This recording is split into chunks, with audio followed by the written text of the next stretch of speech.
This is A Radical Thought, and I'm Rick Lancaster. Let's take a look at a verse or two from the Bible and see what God might want to say to us today.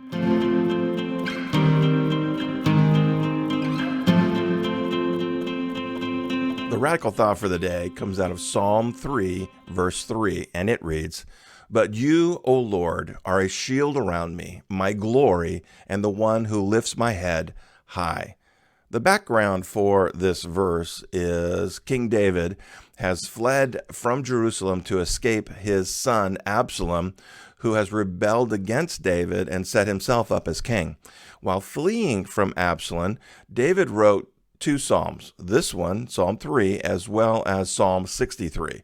King David was a musician with a gift for worship.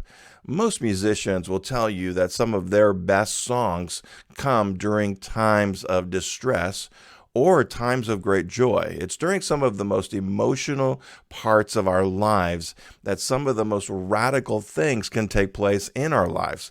David was certainly in one of those low moments, low periods of his life. His own son was out to kill him, and he has just learned that his son Absalom has mobilized the entire army of Israel to hunt him down and kill him. He feels surrounded by his enemies, and he does the only thing that he can think to do at this time. David turns to God for help. If we could all learn this one lesson, we would all be much more victorious in our walks with the Lord.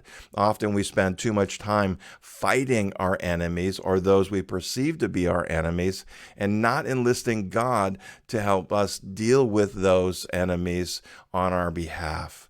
The Psalms are such a great source of encouragement and edification.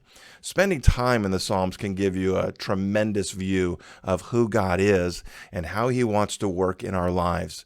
David authored many of the Psalms, and you can tell from his writings that he had a profound view of the role God would play in his life.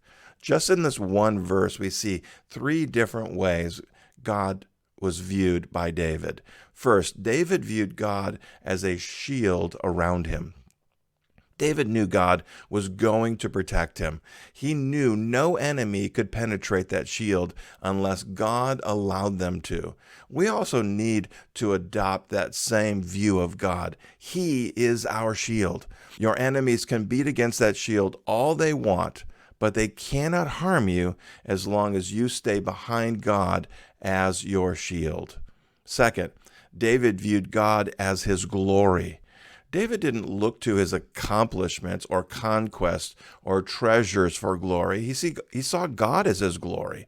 And too often we look to ourselves for glory, or we look to others to give us glory. Our glory is God, and any glory that we should receive from others should be viewed as coming from Him. Third, David looked only to God to raise him up, to elevate him, to prosper him, and to make him successful. He knew that it was God who had made him king and helped him to be successful. David knew that his efforts played a role, but an insignificant one in where he was in life. And we would all be much better off if we stopped taking credit in our lives for the things that God has done. God put you where you are, and He is the one who will raise you up and, if necessary, bring you down. Put your whole life into the hands of God and watch and see the amazing and radical things that He will make of it. Pray this prayer with me. Jesus, teach us to come to You always and not just when we are in distress. God bless you. Have a radical day with Jesus.